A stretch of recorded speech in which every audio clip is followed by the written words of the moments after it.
Welcome to my vlog. For today's video, magpuputol na po tayo ng puno ng mais kasi nga po tapos na tayo makapag-harvest. Kaya po ngayon ay puputulin na po natin ng ating mga puno. Tara po, samahan niyo po ako. Putol na po tayo mga kabukid.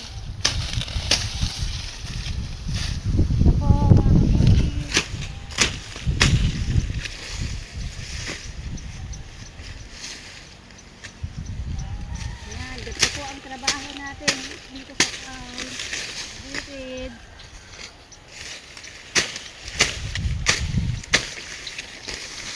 Ayan, puputol muna po tayo dahil po tayo ay tapos na kumanin na ating mais. Kaya po tayo magpuputol na po.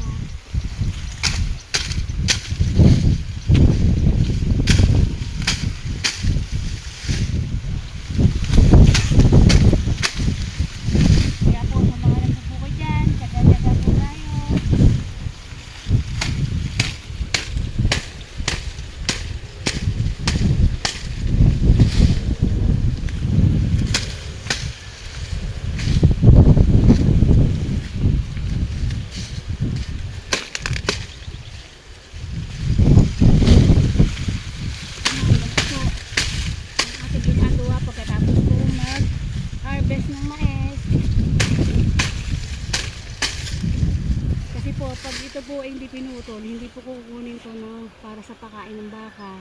Meron din po dito mga pinagputulan natin para mapakinabangan din po. Makain naman po sa baka.